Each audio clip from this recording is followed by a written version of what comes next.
Selamat menonton ya guys.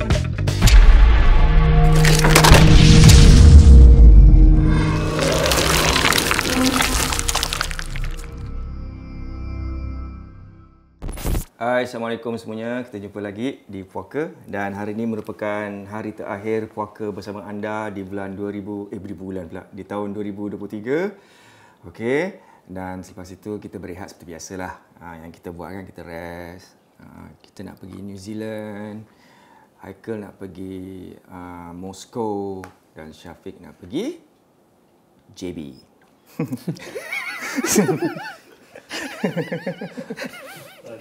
Kau ajar pada JB. Okey. Dan seperti biasa, terima kasih banyak kepada you all semua yang dah beri sokongan dari awal sampailah ke hujung tahun ini.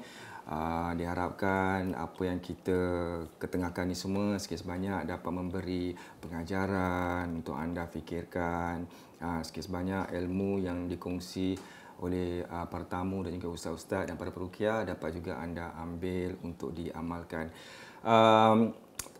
Kita juga tim Puaka nak ucapkan terima kasih kepada semua pihak-pihak sponsor, baik main sponsor ataupun yang sponsor barang-barangan. Terima kasih banyak. Tanpa you all semua kita tak akan sampai ke hari ini.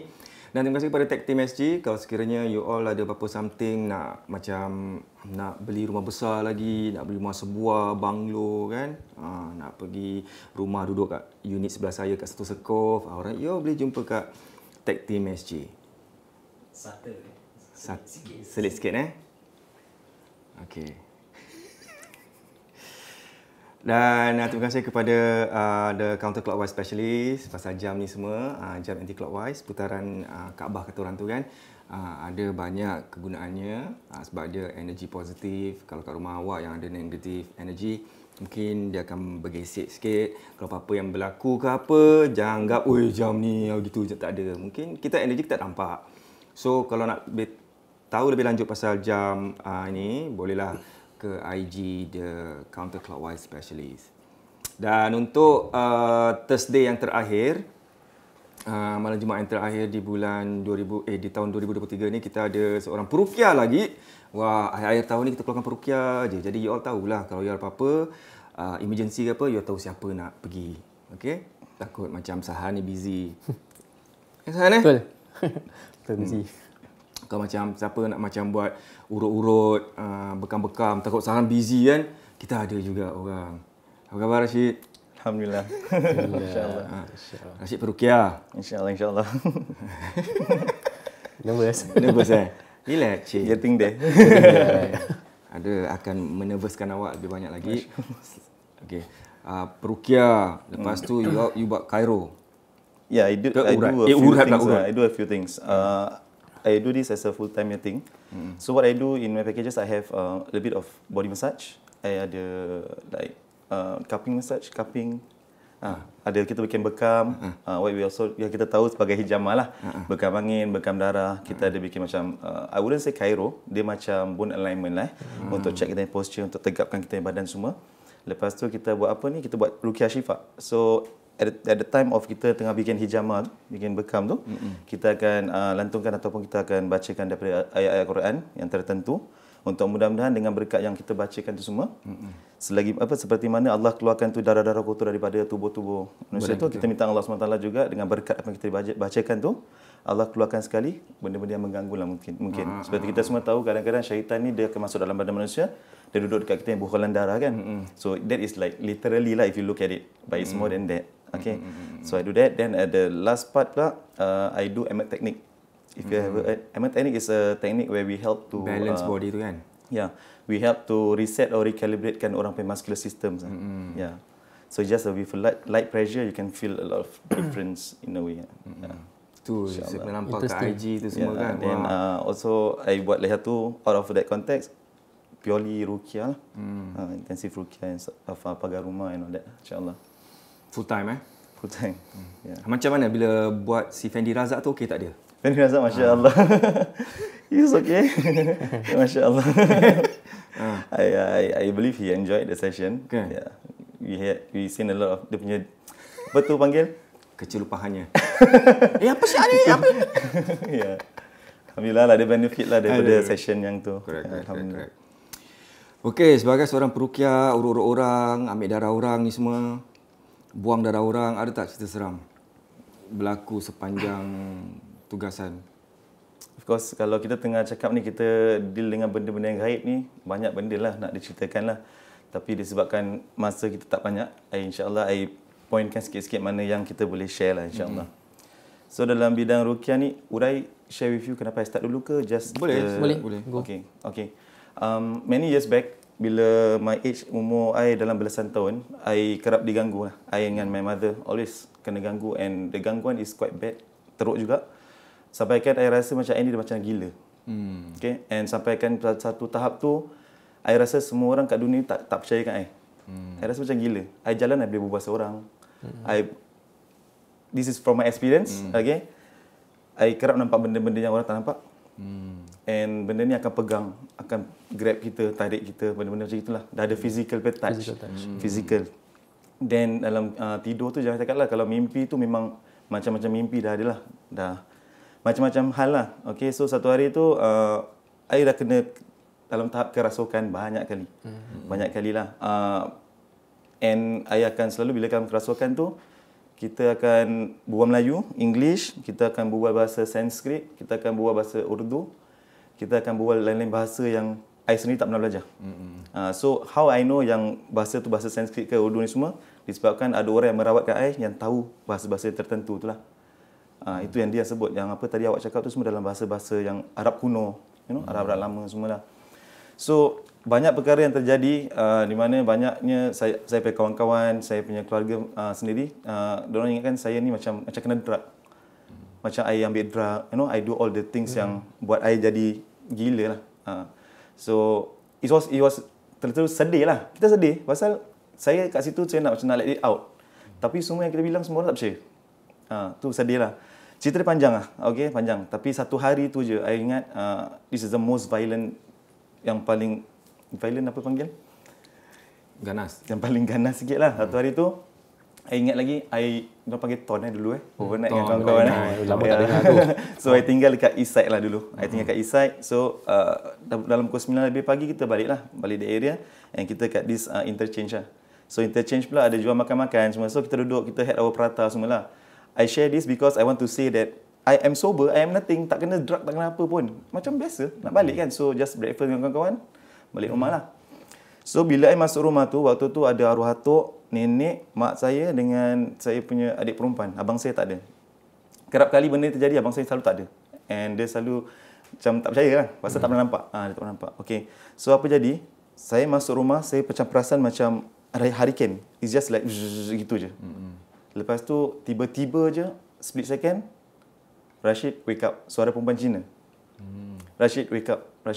Terus lepas tu, I sadar. I tak pakai baju. I pakai ingat lagi seluar jeans colour purple. Dululah seluar jeans colour purple.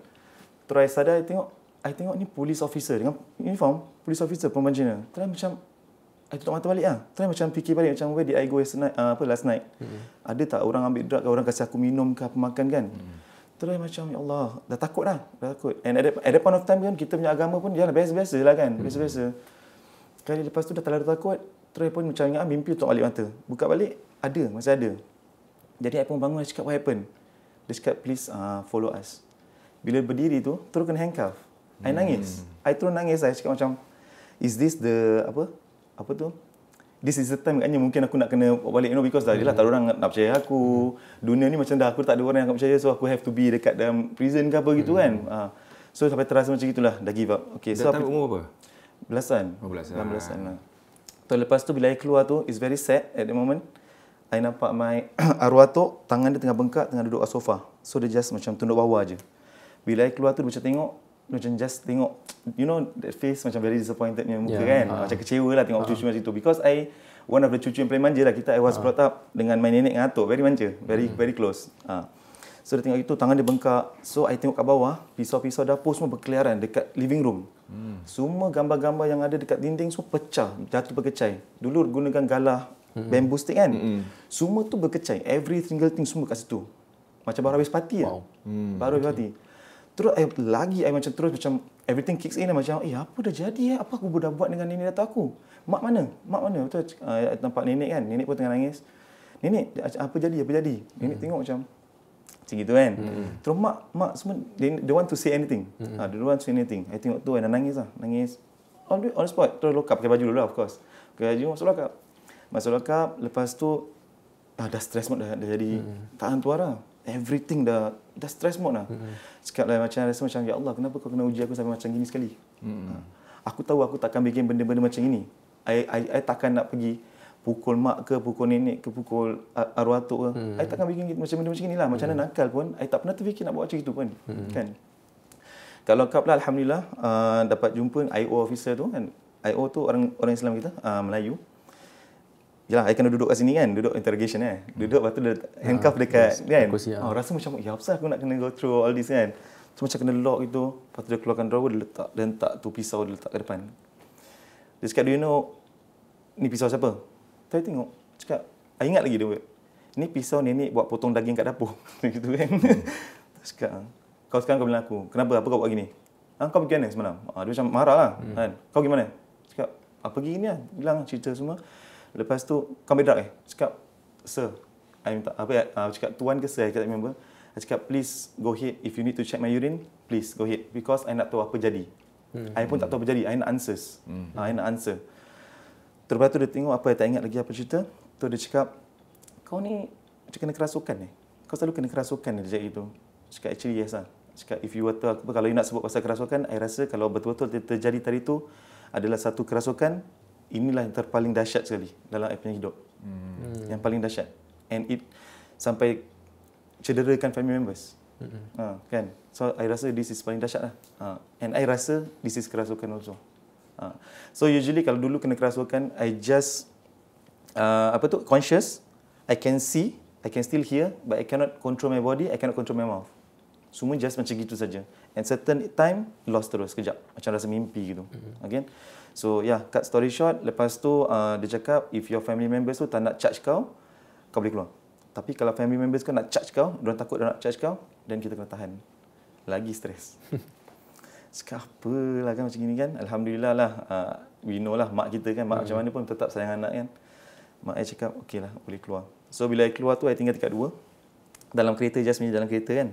Tengah nak balik tu, tingkat 2 semua pacik-pacik semua kat situ. Semua tengah macam gini kan. Saya cakap ni kalau balik mesti kena pukul ke, pasal mak bapak diorang kan.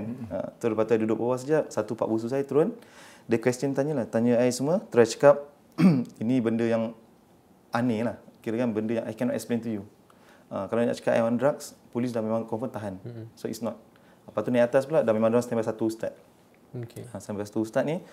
Terus kita ceritakan, I can't remember much about dia punya ni, tapi cuma dia suruh, dia bacakan sikit je. Tak ada any reaction yang at all lah. Tak ada any reaction. Dia baca apa pun, kita masih tengah sedih.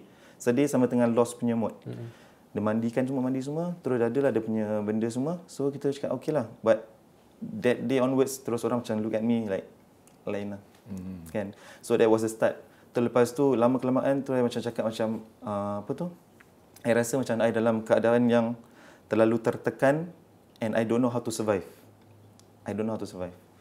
Terlepas tu, I kahwin at the age of sekian-sekian ni kan. 1 year later, Allah gerakkan untuk kerja dekat satu tempat ni. Ada satu orang ni, if can say the name. Kalau okay lah. Bukan dia orang biasa pun, nama dia Sheikh Ismail. Alhamdulillah, Allah temukan kita pasal dia is someone yang always, rimankan kita of Allah SWT. Every day without fail, dia akan cakap, Rashid, jom sembahyang. Sampai kadang-kadang kita rasa macam, rimas lah macam, tak apa lah, Syed, kau pergi sembahyang dulu lah. Nanti aku go ahead. Kan, sekali terus go stand. So, but Alhamdulillah, he never failed to ajak. Until I tanya dia apa pasal agama semua, dia macam itu. I tergerak hati. I cakap, Syed, kau ada tak orang-orang yang boleh rawat aku? Pasal aku still rasa macam aku is not cleared yet. Pasal ni masa on off, dia dah ganggu aku punya kerja apa semua. So Alhamdulillah lah, kita jumpa kat Story Shop, kita dapat jumpa dengan Ustaz. Dan pada waktu tu lah, bila Ustaz rawat tu, Ustaz rawat memang kerasukan teruk. Itu yang mana I berbual Sanskrit lah, wudu semua came out. My wife was there, dia pun terkejut lah semua kan. So nampak lah whatever happen semua nampak. Then, before that I went to a lot of perawat. Okay. Dia ada pesan perawat, dia tengok kita gini. Sekejap saya tengok sekejap. Nanti tengok sebelah, dia berbual, okay awak gini. Dia dapat information from tak tahu siapa. Yang ada pula, ada perempuan suka kat awak. Sebab tu dia tak tahu macam nak approach awak. Dia gunakan awak cara macam inilah. Jadi awak boleh sayangkan dia. Macam-macam hilang, macam-macam story keluar. So, saya dah jumpa macam-macam orang macam gini. I observe saja. I don't want to ada kena-mengena dengan magic, dengan apa semua. I tak nak. I datang untuk pergi rawat, untuk dirawat, untuk nak baik. Dah, that's it. Yeah. You don't come and tell me that this is from daripada keturunan ke. You cakap perempuan suka I. Lepas tu I reject dia. I don't want, ni semua I tak nak. I punya intention nak sembuh. Nak sembuh. Pasal ni benda dah teruk-teruk sampai dah ganggu family members. So Alhamdulillah Syekh Ismail jumpakan dengan ustaz ni. Memang kerasukan teruk. Ustaz dengan anak ustaz dia dua ni memang dia rawat lah. Okay? Rawat. Lepas tu I memang kerasukan semua. And that point of time I conscious lah. Cuma kena control. Dah habis semua. Lagi setengah ada kelas actually. So you just imagine banyaknya orang kat situ kan. Aib semua terbuka. Kan? Jadi lepas tu siap orang ambil video semua. Tapi video tu terhilang sendiri, tak tahu kenapa. So lepas tu dah habis semua. I masih tengah penat, tengah painting semua. Lepas tu ustaz tanya. Dia senyum dia tengok. Ente tahu who is the best doctor to cure you? Cakap, tak tahulah ustaz. I dah pergi sini. Sini dia buang angin. Pergi sini, dia ni cakap perempuan ni. So I dah pening kepala ustaz. I hope that insya-Allah malam ni ustaz dengan apa yang ustaz dah tolong ni, insya-Allah Allah sembuhkanlah. Cakap insya-Allah. Cakap the best doctor to cure you is actually you yourself. Macam gitu. I terus macam tersentak lah. Macam okay, this is something new yang keluar daripada mulut perawat yang merawat I. And cara dia rawat dia is lain daripada yang tu semua. Jangan menggunakan ayat Quran semua kan. So lain. So dia macam open up. So lepas tu dia cakap itu.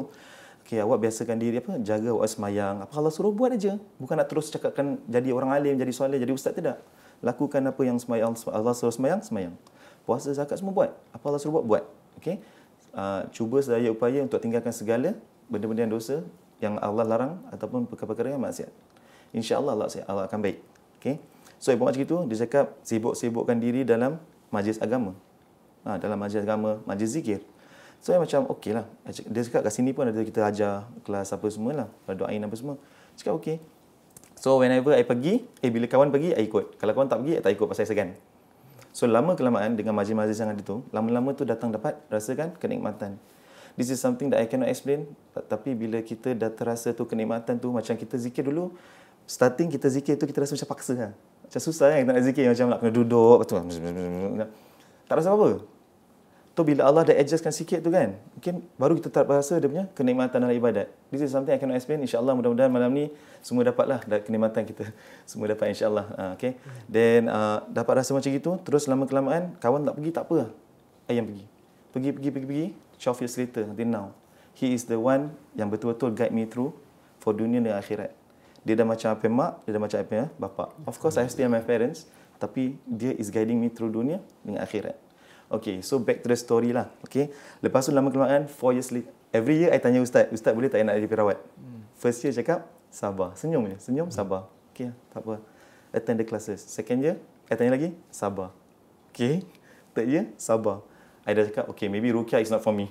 Full stop. But I still want to be here to belajar agama. And I expand lah, I pergi belajar dengan babe lain, ustaz lain semualah. Cuma dia is someone yang I betul-betul look into yang boleh membimbing I lah. Serasi. So on the fourth year, bila kita nak mulakan dengan majlis zikir kita ni, I dah teringat pun pasal nak ruqyah ke apa ke, I tak ingat pun. I dah concentrate macam insya-Allah lah kita nak niat untuk dekatkan diri dengan Allah SWT. And the rest is Allah akan guide lah. Tengah duduk diam, Rashid, ustaz panggil lah. Ustaz, nanti dah boleh mula untuk gini, jantung I macam nak terkeluar. I rasa macam big burden datang kat I. Dulu nak sangat kan, dalam hati kan, dulu nak sangat. Sekarang dah kasih terus macam, I don't know why. But when I analyse balik, for that 4th year tu, dia bimbing dalam segi memperbaiki kita punya akhlak. Bukan I cakap, I ni orang yang baik. Tidak, I memang tak baik. Kita tahu kita masing-masing punya dosa. We know lah, deep inside our heart, kita tahu. Kita punya orang memang orang yang jijik, orang yang kotor, yang banyak dosa. Kita memang tahu tu. Tapi cuma kita ni nak cuba sedaya upaya kita untuk sentiasa mendekatkan diri kepada Allah SWT. Kan? So lepas tu bila dia sebut macam gitu kan, terus rasa macam burden dia macam nak cakap macam ustaz boleh kata, kalau I cakap tak nak, tak boleh lah kan. Tu dah start. Okay, so that on the 4th year when I get to know ustaz. Okay, so lepas tu lama-kelamaan I dah start pergi rawat my family members, orang-orang terdekat. Siapa yang tahu-tahulah. Tapi dulu I kerja sebagai online guest, so I tak bikin this full time. So mana yang boleh tolong, I tolong. And cuma I didn't really expose myself to be out there to tell that I boleh buat ni semua perawat, tak, meruqyah, tidaklah. So, bila I analyse everything balik, I is someone who suka analyse apa yang Allah uji. Many years later, bila I dah start bikin yang public, orang luar semua dengan ruqyah, baru I fikir balik, kenapa Allah uji aku pada waktu yang belasan tahun tu sampai aku masuk lokap ni semua? This is from my analyzation. I cakap, okay, Allah, He knows everything. He knows our past, our future and everything. What's going to happen, Allah memang tahu kan. Jadi Allah seolah-olah, Allah tersebut, Rashid, kau nak jadi peruqyah kan? Belasan tahun tu, aku kasih kau experience dulu. Kau kena ni, kau kena tu, kau kena ni, kau kena tu. Tadi bila kau rawat orang, kau boleh relate. Bila kau berdepan dengan orang semacam tu, kau boleh relate. And bila kita nak rawat orang tu, kita nak kena penuh keikhlasan. So to see someone yang ada gangguan seperti mana kita pernah terasa, kita rasa macam, I need to help. I mesti nak tolong orang ni. So that is why lah, I cakap back to the ayat Quran tu, I cakap, wa may taqillaha ja'alahu makhraja wa yarzuqhu min haythu la tasib. Sesungguhnya kepada orang-orang yang bertakwa dengan Allah. Yakni orang yang bertakwa tu bermaksud yang dengar perintah Allah lah. Apa Allah suruh perintahkan, Allah suruh perintahkan apa, semayang, zakat, apa ni semua, kita buat, lepas tu tinggalkan segala maksiat. Bila kita macam gitu, kita dah naik sampai ke level kan ketakwaan tu kan, Allah sendiri akan keluarkan you daripada segala masalah yang ada. Every single masalah yang you ada selama you hidup tu, sampai sekarang, Allah sendiri akan keluarkan you. Kita tak perlukan benda lain pun. Dan lepas tu apa? Allah ada janji pula. Allah akan berikan kita rezeki dari pintu-pintu yang you tidak pernah sangka-sangkakan pun. Tahu-tahu je rezeki masuk, tahu-tahu rezeki masuk, tahu-tahu je masalah ni hilang. So Allah dah kasih kita jawapan dekat situ depan tu. Cuma kadang kita lupa.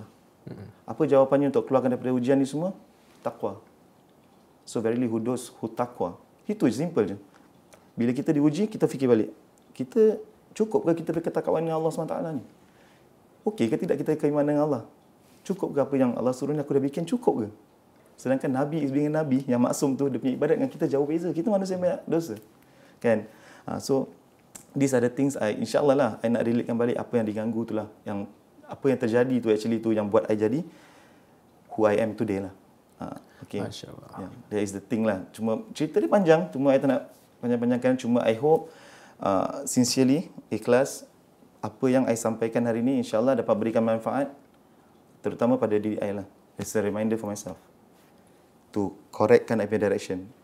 And insyaAllah siapa yang dengar tu semua insyaAllah ada manfaatnya lah. I minta maaf lah kalau sekiranya ada apa-apa benda kekurangan from myself, apa yang keluar daripada mulut biasa, diorang cakap apa, kalau yang baik semua datang dari Allah SWT, kalau yang tak baik semua daripada kita punya kekurangan lah. So I hope whatever we are going to share today dapat berikan manfaat pada semua lah insyaAllah. So that is where I started off lah. So I check, oh yes, one more thing, like one of the crew tadi cakap, aku dulu kalau tengok kalau nak cakap pasal peruqyah ke ustaz yang bikin rawatan kan, mesti datang orang dah umur, janggut putih, songkok dengan tasbih. Dia kan selalu dia, one of your crew member cakap gitulah kan. Aku tak tahu pula bila kita start puaka ni, peruqyah semua umur macam gini semua tau. Okay, that was what I had way before. Bila I terkena macam gitu, I tengok semua yang rawat I semua orang dah berumur. So I terfikir, kalau I dah kahwin nanti, kalau sekiranya lah, memang kita nak jauhkan, tapi kalau sekiranya kena kat anak I, kena kat bini I semua, orang-orang yang I sayang, I cannot do anything. Habis ustaz-ustaz yang umur ni, kita belum tahu lagi kalau umur dia panjang nak bantu kita. So I ada that intention to continue the legacy so that I boleh dapat sampaikan ilmu-ilmu ni kepada anak-anak kita dan mereka juga dapat bantu orang yang selepas kita, all the generation. Because dalam Quran, kalau kita tengok pada Quran ni kan, banyaknya cerita pasal apa Nabi Musa AS. And dalam cerita Nabi Musa AS banyaknya sebut pasal sihir. That shows that daripada the start of Islam tu sampai akhir zaman ni, sihir takkan habis. Dia akan berterusan. So kita nak kena equip dengan diri kita ni lah. Equip apa Melayu cakap? Persiapkan diri. Nak kena siapkan diri kita dengan ilmu-ilmu yang macam inilah. Tu sebab Alhamdulillah, Singapura ni banyaknya peruqyah-peruqyah yang muda-muda, yang trusted, yang boleh help di masyarakat. Alhamdulillah. I bukan cakap muda lah tapi at least bukannya datang jago putih. Yalah, at least then we hope that masyarakat kat luar sana pula dapat doakan kita jugalah sebagai peruqyah untuk mudah-mudahan Allah panjangkan umur kita, berikan kita kesihatan dan kekuatan untuk bantu lagi lebih orang kat luar situ yang perlukan benda-benda macam ni. Amin. Yeah. So sorry panjang sikit. Okey, itu saja kita ucapkan tamu yang datang takkan pula datang kosong. Itu sekejap habis Okey. So cerita dia diganggu masa kecil dulu kan. Ya. Dari kecil. Perawat tu pun cakap gitu cakap gini. Ada tak diorang terangkan kenapa kena gangguan sampuk macam gitu? Like I said, I pergi dekat yang A cakap perempuan ni suka kat I, dia gunakan benda untuk I suka kat dia, tapi I tak ada rasa apa-apa pun. I pergi kat B, ini mungkin daripada keturunan kau. Kalau kau jaga dia betul-betul, dia boleh bantu kau nanti. Pergi kat C pula, ini mungkin daripada pokok yang luar rumah. Dia singgah sekejap, nanti dia keluar. So I don't really have the punya answer, jawapan yang benar-benar jawapan. Bila I jumpa dengan ustaz I tu, kan, dia tak bilang ni semua pun. Dia tak payah nak explain apa pun. Pasal apa? The direction is kita datang untuk dirawat, untuk sembuh. So tak important pun untuk kita tahu ni datang daripada siapa pun. Macam I rukiahkan orang, nanti mesti ada akan tanya, boleh tak tanya ini datang daripada siapa? Daripada saya mak ke? So these are the things yang kita tak nak bilang. Pasal we can never know. I tak bilang macam 100% confirm yang ni datang daripada ni, daripada ni. Suspect atau ni pun boleh, cuma kita tak nak sampaikan pasal apa? Kita tak nak cause any friction between them. We don't want, kita tak nak masukkan stres kat dalam diri orang. Orang datang, orang dalam keadaan stres, dalam keadaan yang sakit, dah diganggu. Habis kita pula sampaikan benda-benda yang diorang tak patutnya tahu. Makin dah teruk. Dan kita sebagai perukiah ni paling important sekali kita nak mula dengan dakwah lah. Mulakan dakwah dengan orang tu dulu untuk memperingatkan balik pada dia apa tu, siapa tu Allah, kenapa kita diuji, kenapa Allah uji kita semua. So bila pelan-pelan dia punya ketakwaan dia dengan keimanan dia dah boosted kan, barulah senang kita masuk dalam praktikal. Bila kita punya ketakwaan dengan iman kita ni dia dah boosted, dengan sendirinya syaitan yang mengganggu tu akan lemah. Dia bukan kita panggil orang rukiah tu datang terus nak attack. No, it's not like that. Tetap nak kena jaga akhlak dan adab. Sedangkan kalau you berdepan dengan jin macam mana pun, akhlak dengan adab mesti nak jaga sebab dia makhluk Allah SWT. Kita tak boleh cakap yang jin semua jahat, tak. Ada jin yang baik, tak ada. Jin Islam. Jin dan manusia dijadikan untuk apa? Ibadat kepada Allah SWT kan. So bermasuk memang confirm ada jin yang Islam, ada jin yang soleh pun. Pasal kalau orang ibadat dengan sebenar-benarnya ibadat, syurga untuk orang. So kita tak boleh cakap macam semua jin jahat. You pernah dengar tak kata-kata ni? Sebaik-baik jin adalah sejahat-jahat manusia. Dan sebaik-baik manusia adalah sejahat-jahat jin. Kalau you betul-betul percaya pada benda macam itu, you akan rosak di bawah iman. Pasal apa? Allah dah tenangkan semua dalam Al-Quran. Kalau jin yang soleh, syurga untuk orang. So you nak cakap sejahat-jahat manusia tu sama seperti jin yang soleh. Tak boleh pakai. So sebab tu saya cakap, kita berdepan dengan jin macam mana pun, dia nakal ke, dia buat maksiat ke, kalau dia Islam pun apa, Islam ke, non-Islam ke, tetap you nak kena tunjukkan you punya keislaman pada orang. Diorang ada hak untuk diperlihatkan keadapan dengan kita punya akhlak. Macam itu.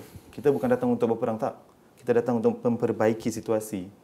Untuk minta Allah SWT, kita sama-sama doa untuk mudah-mudahan apa yang kita lakukan semua, orang tu sembuh. Itu je. Khalas lah, tak ada apa-apa lagi. Tak ada apa-apa lagi. Itu je. Yang menyembuhkan Allah SWT. Apa kita gunakan? Wa nunazzilu minal Qur'ani ma huwa syifa. Allah turunkan Al-Quran ini sebagai syifa, sebagai obat, sebagai penawar. Apa lagi? Gunakan itulah. With the correct punya recitation, correct application, correct intention, dengan penuh ikhlas, insya-Allah apa you bacakan akan jadi. Tapi kalau you sekadar baca saja kerana you boleh baca Quran saja, susah. Dia nak kena letakkan dengan penuh keyakinan. Bila kita baca tu, Allah selalu akan kat situ untuk protect kita. Allah yang sendiri akan sembuhkan orang tu. Kita perantaraan sajalah. Dalam bila nak sembuhkan orang ni, ada tak pengalaman yang, of course lah, pengalaman seram boleh ceritakan tak? Pengalaman bila you rawat, you be patient semua? Boleh, insyaAllah. Ada banyak tapi insyaAllah I letak point form tak? InsyaAllah mudah-mudahan manfaat. Okay, sambil tunggu tu kita tanya Sarhan. Ya, saya. Ada tak kita cerita pasal satanism lah apa? Pernah jumpa orang macam tu? Ada. Ada satu kes ni. Bila kita datang, kita merawat seorang budak, orang lelaki ni yang berumur dalam lingkungan late 20s lah. So dia ni memang dia tinggalkan agama Islam sejak dia belasan tahun. Tapi ibu dan ayah tak tahu. Apa yang dia buat beribadah dengan zikir dengan nama-nama syaitan. Dengan nama-nama syaitan. Dia tak ada guru pun. Dia dapat tu ilmu nama-nama syaitan semua daripada self-learning.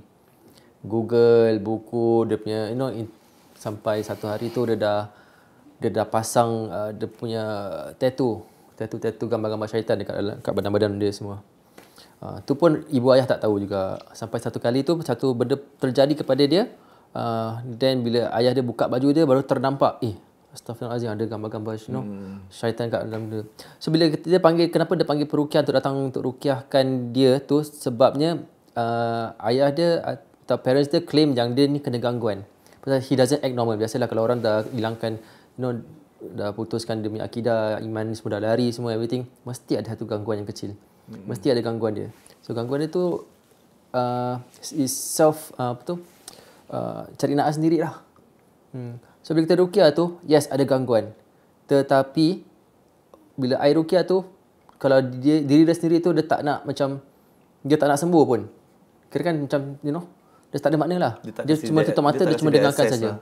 Correct. Dia tak kasih access tu diri dia sendiri. So what can I do? I just ruqyahkan the whole family macam biasa. Yang ada gangguan tu bukan dia saja, tapi ada yang orang-orang lain dalam ahli keluarga dia tu.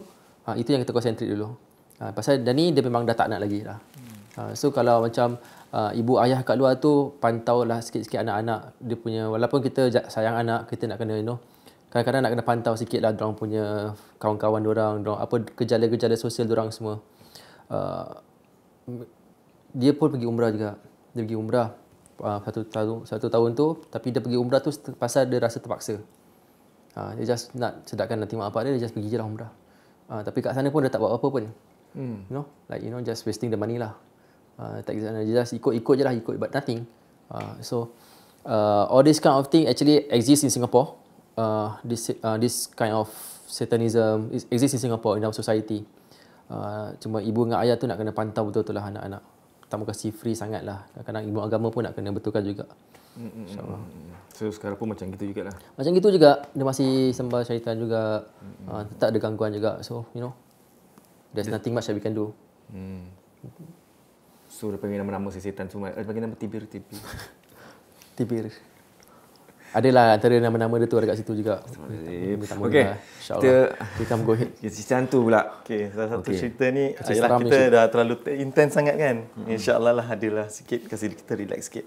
So I was relax. Tapi nak intense end of the year ni. Penonton suka di Masya-Allah. Okey, I dipanggil untuk meruqyahkan this couple. Dia baru kahwin dalam lingkungan umur dalam mungkin 20-an. 20-an and perempuan tu dalam keadaan 4 bulan mengandung lah. Okey, diorang claim yang gangguan yang ada pada isteri dia ni dah bertahun-tahun terjadi. Dah lama dah terjadi and dia dah few times ada pergi meruqyah sini, ruqyah sana kan. Dia punya gangguan macam mana? Bila tengah tidur tu kadang-kadang dia boleh pukul terus dia punya husband dia. Tangan dia akan jadi ular. Akan pukul husband dia gitu. Things like that lah. Dia macam tak boleh kontrol. Okay. So, I datang, I pun mulakan sesi kita memperingat kepada Allah SWT semua lah. To boostkan sikit daripada keimanan semua. Barulah kita masuk dalam praktikal. Di mana kita akan bacakan Al-Quran untuk meruqyah. So kita masing-masing kita ada kita punya cara-cara sendirilah. Selagi mana dia masih berpegang dengan syariat Islam, selagi itu kita boleh buatlah. Okay. So bila kita mulakan bacaan tu, sekejap je dalam within berapa minit gitu, perempuan tu pun dah start tangan dia jadi ular macam ni. So bila kita berbual dengan dia tu, perempuan tu masih sadar. Perempuan tu macam dia sendiri tengok tangan dia macam gitu. So bila I tanya question macam soalan-soalan yes atau no, nanti kalau dia yes dia ginilah. Kalau dia no dia gini. Kan ada gitu. Terus nanti kejap lagi nanti akan jadi macam kobra pula dia gini. Begitulah kan. So bila I rawat tu, lelaki dia pula kalau di ruqyah tak pernah kena ada kerasukan langsung. So bila I tengah rawatkan wife dia, lelaki dia ada perasan macam something macam ada tak kena sikit. Jadi bila tengah rawat, lelaki dia pun macam dah sengit sikit kan. Terus macam I just ask this one to just relax dulu. Terus pergi attend dekat lelaki tu lah. Terus cakap, awak siapa ni? Bukan kita nak berbual dengan jin suka-suka tau. Kadang-kadang kita nak kena macam sokong macam interrogate lah kan. Macam kita nak tahu, kita nak kena gatherkan information baru kita tahu apa masalah dia kan. Bukan kita bual suka-suka. Jadi kita berbual tu, dia dalam keadaan macam inilah. Macam ini. Terus cakap, awak siapa ni? Terus cakap, kau ni. Suara nenek tua. Kau ni kacau lah, aku tengah tidur lah. Kau ni asal kau kacau aku. Dia gitu lah. Dia cakap, apa kau buat kat sini? Dia cakap, ini rumah aku. Dia cakap, ini rumah aku lah, aku tak nak keluar, ni rumah aku. Terus cakap, asal kau cakap ni rumah kau? Betul, ni tanah ni, tanah rumah aku. Cakap, betul kan rumah kau? Cakap, betul. Lepas tu, saya tak nak macam intense sangat. Terus cakap dia, okey, kalau betul-betul ini rumah kau kena tunjuk aku evidence. Kau tunjuk aku surat HDB yang menyatakan ada nama kau situ, yang menyatakan kau ahli rumah ni. Dia terus macam, merepek kan kau? Dia macam gitu. Tapi just by saying tu je, pun dia hilang sendiri. So kadang-kadang nak kena, kadang-kadang dia akan tunjukkan diri macam, you don't talk nonsense with me lah. Kan? So kadang-kadang macam gitu dia terus dah hilang terus. Itulah saya cakap, kadang-kadang kita berbual ni bukan kita berbual suka-suka. Kadang-kadang kita berbual benda yang fact, benda tu faham, dia terus akan jalan sendiri. So Alhamdulillah bila kita buat gitu, dia keluar, laki dia pun terus muntah. Muntah ni adalah salah satunya simptom yang kita tahu InsyaAllah lah bila dia muntah tu, benda yang tak baik pun keluar sekali lah. Itu salah satunya, tapi tak semestinya akan muntah. Terus lepas tu dia pun dah sadar semua macam ni. Terus kita get back to dia punya wife. So dia punya wife pula ni, dia more tu jadi macam ular, dia punya karakter dia. Lepas tu sekejap lagi dia jadi macam toyol, jadi macam budak kecil. Lepas tu dia patah balik ular tu, patah balik kat budak kecil ni. Okay. So benda ni dia ceritakan apa bila kita dah ruqyah tu semua kan, dia dah more better kan, dah okay sikit. Maybe lah ada spasm sikit, tapi nampak dah okay lah, nampak macam dah clear tu. Dia ceritakan dari mana dia start mulanya. Cuma dia bila sebelum dia ceritakan tu, dia cakap tak tahu macam nak percaya ke tidak. Dia daripada keturunan ni, dulu sekali waktu sebelum nenek moyang dia, ada satu ketika tu, one of them was given birth lah, dilahirkan bersama dengan ular. Twin lah kan? Yes, pernah dengar macam gitu punya story. That was my first time I dengar macam gitu story. Buaya putih lah. Dia keluar macam gitu. Jadi keluarnya baby tu, keluarnya ular. Jadi diorang anggap ular tu sebagai family members lah. Jadi ular ni berkeliaran macam, dia tak kasi macam tak sarang, boleh pergi mana-mana pun kan. Sekali satu ketika tu, ular tu tak ingat dia masuk dalam rumah ke, masuk kat kedai, orang tu terlupa pasal tu, bunuh. Itulah mulanya datang gangguan daripada keturunan, which I said like most probably is from that keturunan tu lah. So benda-benda macam ni kita nak kena putuskan all the contract tu lah. Adalah cara-cara dia. So itu salah satu ceritanya bila kita minta dia suruh HDB lah. Kelakar jugalah kan, nak fikir balik macam kelakar. Tapi bila you ada kat situ, you kadang-kadang macam tak terfikir nak ketawa pun. Dia just suddenly keluar mulut macam itu. Sebab ada orang cakap jin ni kurang bijak. So kita kena main psikologi. That is quite true. Tapi jin-jin yang digunakan untuk menyihir ni bukan jin yang bodoh. Bukan calang-calang ya. Bukan calang jin. Bila dia kerja dengan bomoh, bermaksud dia ada IQ dia tinggi sikit lah. Cakap pasal bukan, cakap pasal bomoh. Macam kita punya tu last few weeks kalau tak silap cakap ada persatuan bomoh-bomoh juga. Persatuan bomoh Singapura. Gitu. Ada. Tapi tak tahulah whether sekarang ada ke tidak. Waktu dulu ada persatuan bomoh Singapura. Tapi kalau kita sebut pasal bomoh is a term Ya, dia doktor. Dulu tu. Doktor. Ya. Cuma ada pula yang menggunakan benda yang lain. Jadi kerana nilai titik, nama semua tanis dengan bomoh jahat. So bomoh Sarhan. Tak boleh lah cakap gitu. Subhanallah. Kenapa pantai?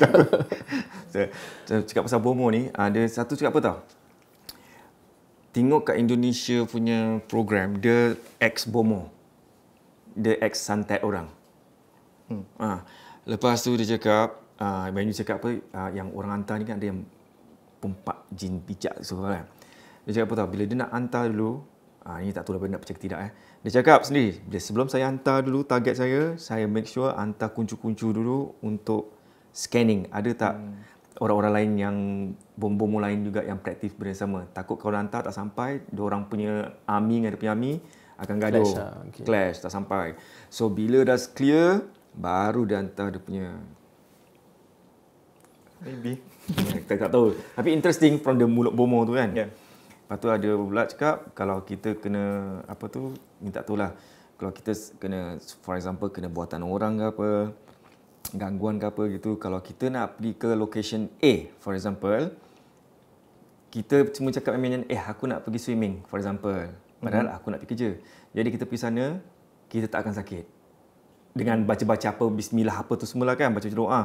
Itu orang cakap. Sebab tugasan dia, diorang cakap, memang dia tak boleh pergi kerja. So dia kena main macam aku nak pergi swimming. Dia cakap best aku nak pergi swimming. Jadi kira membodoh-bodohkan dia. Jadi bila kita bisa tak ada apa-apa. Tapi memang macam bila diorang praktis macam itu, memang tak jadi. Ada cerita macam ini ustaz di Malaysia lah. Saya tak sebut nama. Memang dia pernah kena gangguan seperti inilah. So bila dia kerap nak keluar pergi kerja je, dia akan sakit lah, susah nak pergi. Nak pergi kuliah. Kuliah nanti dia akan terus sakit. Apa dia buat? Dia tukar strategi dia. Dia cakap hari ni aku tak pergi kuliah, hari ni aku main bola. Tapi dia pergi kuliah, tak sakit. Okay. So sama, itu konsep sama. So this thing probably ada lah. Mungkin try lah, we'll try and error lah. Sambil tu baca-baca, doa-doa, insyaAllah. So cerita seram lagi ada? Apa nampak tak? Mesti nampak kelibat.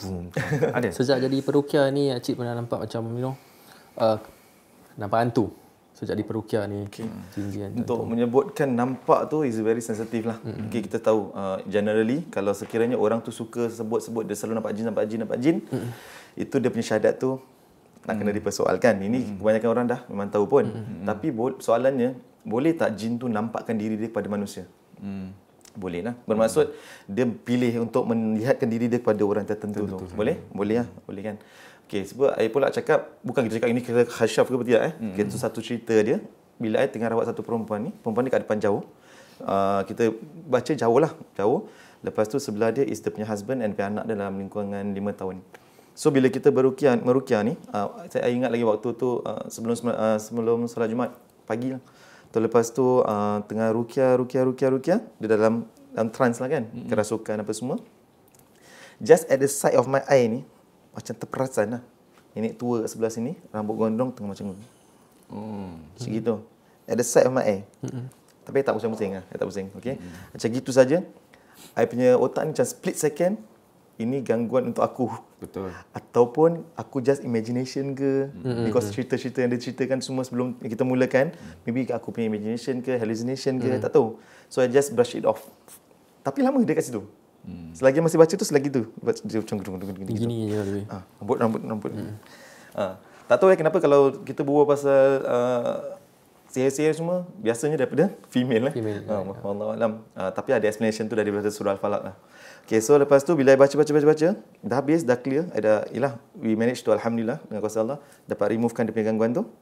Sadar, I never mention, I tak berbual pun pasal benda tu. I diam saja. I tanya dia okey ke tak ya, tengah debriefkan. Dia cakap, Ustaz, apa Ustaz? Tapi dia sebut macam gitu kan. Ustaz, tadi bila awak bacakan kan, saya perasan tau, saya nampak ada nenek tua dekat sebelah you tengah macam gini. Lepas itu terus otak teng. So apa yang I nampak tu kat tepi tu memang betul. And it shows that betul lah. Kalau jin tu nak hadir, nak zahirkan diri dia untuk nampakkan kita sebagai ujian untuk kita tu kan, boleh terjadi. Tapi kalau you cakap, Rashid boleh tak macam you boleh tengok-tengok, scan tak ada, I bukan scanner. Okey, tak ada seperti itu kan. Pasal ada banyak jumpa, I minta maaf semua yang tanya soalan, kalau I kasih nama penuh boleh tak check ada apa-apa, kasih gambar boleh tak check. I don't do that. I'm so sorry. Bila I ruqyah, I mesti nak kena ada orang tu berdepan dengan I. Kalau emergency through video call masih boleh juga insya-Allah, tapi lah sebaik-baiknya ada orang to be beside her or him to assist kita. Pasal kita tak tahu apa yang ada kat mungkin muka nampak normal je, tapi dia punya tangan cuma dah start macam ni, dia aksi dia kan. Keselamatan dia jugalah kan. Keselamatan untuk itu. Yes, important.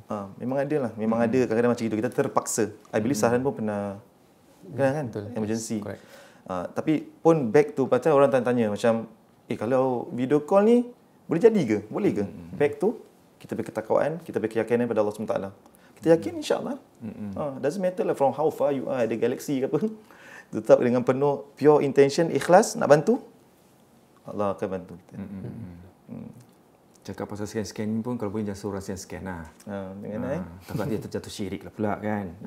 Kalau lah macam taruh saya suruh Sahan scan ni. Lepas tu kita tak tahu sehari betul tidak. Dia pun cakap kau gini. Nanti dah lah fitnah orang, buat orang takut, jadi lain pula. Dalam bab ruqyah dia tak ada istilah scanning. Tak ada. Dia macam kita nak how kita nak scan tu, cara kita detect tu dengan bacaan-bacaan ayat-ayat deteksi. Dia panggil deteksi dah, it's just a term lah. It's a term. Yeah. So part scanning no lah out. Kan? Okay, so jangan seseorang scan, okay guys? Janganlah. I pun kalau boleh tak nak tengok pun. Kita pun tak nak tahu. Kalau pula ada orang bahasa macam tiba-tiba cakap, awak ada sekian-sekian, awak sekian. Tu dengar aja closing dah. Sebab kalau dia cakap gini nanti you termakan, you stress sendiri. Nanti benda daripada tak ada apa-apa jadi something. Macam tu. And very important to put across is bila you all ada dalam keadaan terganggu ataupun you rasa ada gangguan kan, please refer to someone yang pakar dalam ruqyah. Jangan macam nak tanya-tanya kawan ke, habis kawan kasih you this idea input, nanti lagi merosakkan you ni kan. Tanya pada pakar lah. Tanya ustaz ke apa yang tahu pasal ruqyah semua. Tanya orang-orang yang peruqyah ni semua. Jangan tanya orang yang orang yang tak ada dalam bidang macam ini. Pasal dia akan boleh merosakkan you dengan orang yang sampaikan tu. Betul. That's very true. Okay, jangan tanya saya.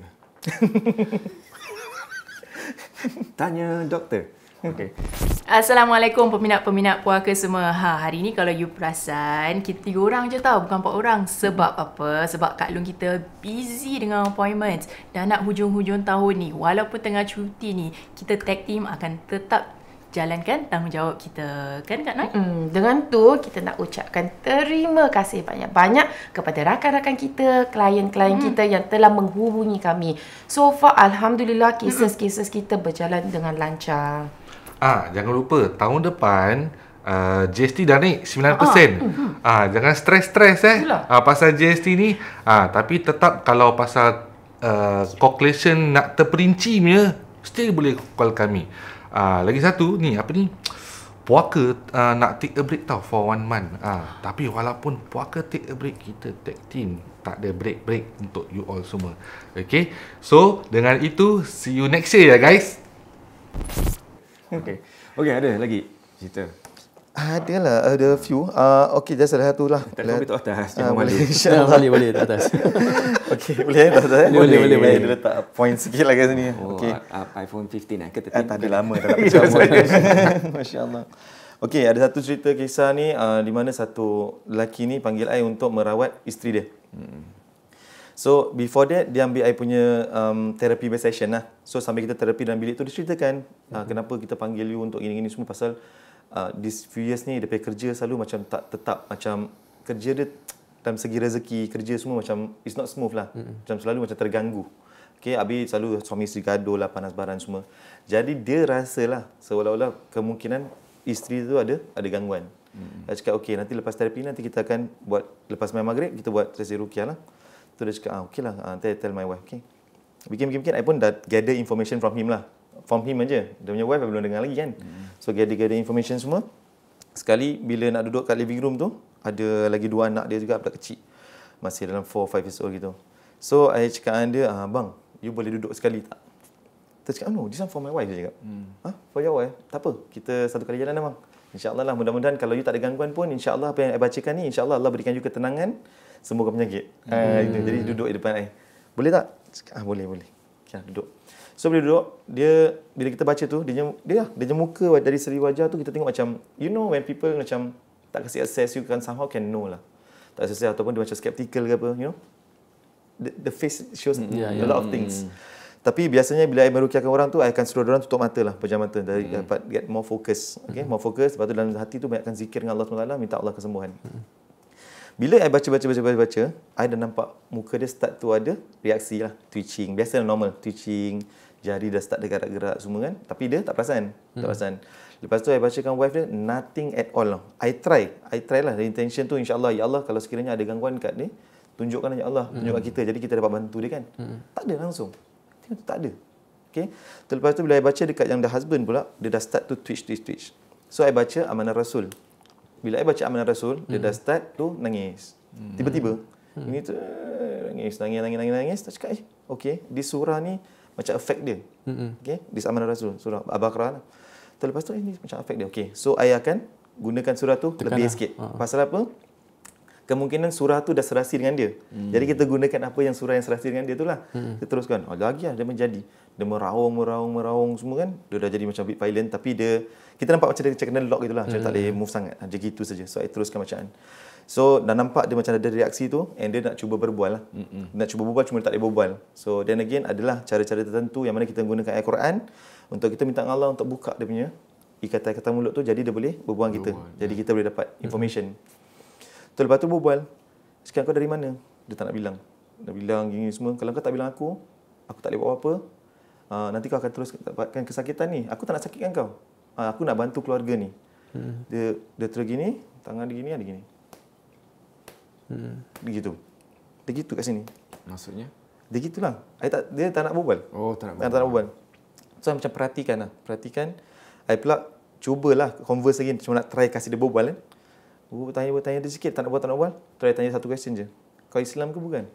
Islam. Ada start keluar suara kan? Islam. Okey, alhamdulillah. Aku berdepan dengan yang Islam kat depan ni. Cakap, kau tahu kan bahawasanya apa yang kau lakukan adalah satu kesalahan besar sisi Allah. Kau tak boleh buat benda-benda macam ini, tak bagus. Sudah, kau keluar, kau pergi bertaubat dengan Allah SWT. InsyaAllah, aku yakin Allah akan ampunkan dosa kau. Jika kalau kau taubat.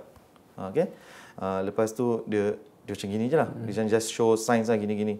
So bila dia show gitu, you can somehow can know yang dia gini is dia tak nak ataupun dia tak boleh. Kan? Dia punya body reaction lah. Jadi kau terikat, saya tanya dia. Terikat. Cakap kau terikat kat mana? Terus dia macam tunjuk lagi lah gitu. Gitu. Terus cakap bila gini, macam fikir balik, ni apa benda kat tangan I try to macam cari, macam kena minyak mungkin. Macam you know, someone selit ke minyak ke, you know, someone nak destroy kan. Sekali lepas tu, tengok. Lepas tu aku cakap, nak keluar ke tidak? Baru dia cakap nak keluar. Okey, kita sama-sama kita minta dengan Allah. Sama-sama kita minta dengan Allah untuk putuskan ikatan yang apa ada kat kau ni. Dah kau keluar. Okey, lepas tu I bacakan, dia pun dengan cara dia sendiri, wallahu alam. Nampaklah lelaki tu buka dia punya ikatan-ikatan. Kita tak nampak apa, tapi dia buka sini, buka sana, kat kemaluan dia, dekat perut dia, dekat hati dia semua ni. Ni semua benda semua dia buka. Tu dia macam kasih sign of clear, jari tu je. Cakap, betul? Nanti aku check lagi. Kalau ada kau kena kau jangan macam-macam lah macam gitu kan. Macam interrogation kan. Gitu. Dah. Keluar sendiri. Boleh keluar sendiri tak? Gitu lah gini. Dia keluar. Dia keluar terus tiba-tiba lelaki dia macam dia Cina. Biasanya dia orang kan muntah lah. Muntah. Dia kan dah muntah terus macam tergini. Dia lelaki tu macam tertidur gitu lah. Lepas tu dia macam bangun balik. Tu dia macam sadar gitu. Mata dia semua berair kan, merah kan. Die. Macam gitu je. Dia macam die. Tengok. Wife dia dah nampak itu. Padahal I dah kejutkan wife dia semua. Cakap, you dah boleh buka mata. You insyaAllah clear. Terus anak-anak bini semua dah lari tu. Dah nampak bapak dia gitu kan. Bapak dia quite a big guy lah kan. Kalau dia violent pun, so bagus juga nak ke tepi. Jadi, dia pun sadar macam itu. Cakap, dia tengok eye contact kan. Die. Tengok dia. Dah. Terus dia tengok wife dia macam gitu. I cakap relax dulu. Okay, minum air Minum air apa semua. You ingat tak apa jadi? Entah. I ingat last kali you baca yang apa Amanah Rasul yang I suka baca dia gitu. You baca Amanah Rasul yang suka baca tu, itu macam tertidur pula rasa. Macam gitu. Dan tadi back to the story tu, yang ada bila dia diganggu, dia lost terus ataupun kadang-kadang dia conscious cuma dia tak boleh control. Tapi dia is macam tertidur dia. Gitu. So dari situ kita tahu yang Amanah Rasul tu memang serasi dengan dia. And dia sendiri cakap, Habis tanya dia, you memang suka baca Amanah Rasul kan? Dia cakap every time solat dia suka baca tu. Dia cakap, oh okey. Kasih I tips lah. Tips kan. Kita boleh mempergunakan ayat-ayat yang tertentu yang mana pesakit tu suka baca. Itu lagi dapat enhance lah. Yes. So lepas tu pula, cakap, you ada apa-apa cerita pasal dekat tangan sini tak? Tu macam fikir balik. Aku dulu adalah satu kerja ni kan. Kerja tu kalau tips kan, dia dapat 1,000 tau tips Just tips itself. So pula ada satu orang ni, makcik yang macam suka kat dia lah. Which is dia tak boleh ambil lah. Tak boleh, dia dah kahwin dah anak bini. Makcik pun dah kahwin. So dia selalu reject. Sampai satu ketika tu dekat office dia cerita kan. Makcik tu datang ada depan macam ni. Dia anu tangan dia tu. Macam gitu. Depan dia. Biasanya kalau orang nak orang akan sembunyi-sembunyi betul tak? Tapi makcik ni memang dia nak tunjukkan dia punya intention. I'm going to destroy you. Macam itulah maybe kan. I am going to destroy you. I am doing this to you. Tak dan. Terus bila yang pesakit tu, dia bau dia dah bising lah. Pekik-pekik semua. Dia cakap bau dia busuk dia semacam. Dia dah bising-bising, dia dah maki-maki amun. Few days later dia kena buang kerja apa semua. So it started all from there. And you know when was that? Bila kita tarik balik information 10 years ago. So just imagine with satu benda yang minyak tu saja dapat jadi macam gitu dia punya kehidupan 10 tahun 10 tahun yang lepas. Which dia tak pernah teringat lagi pun. So benda-benda gini boleh terjadi lah. Dekat Singapura banyak. So nak elakkan buat protection untuk semua orang apa nasihat sebagai dua perukia di sini? Interrogation. Untuk mengelakkan seseorang itu jadi mangsa macam mana? Jadi kalau macam gitu pun mungkin taklud. Jadi untuk kata orang untuk pagar diri macam itu, tapi untuk betul-betul ada tak ayat-ayat yang tertentu yang harus dibaca setiap hari sebelum keluar rumah ke apa ke, jadikan makanan kita ke ayat tu kan. Jadi kalau orang nak set pun I like that word, the makanan. My makanan is ayat kursi macam gitu. Okay. Seperti kita tahu ni jasad kita ni untuk hidup, untuk rasa kenyang kita kena buat apa? Kita kena makan lah. Kita kena makan baru kita kenyang. Jadi kita jadi kuat.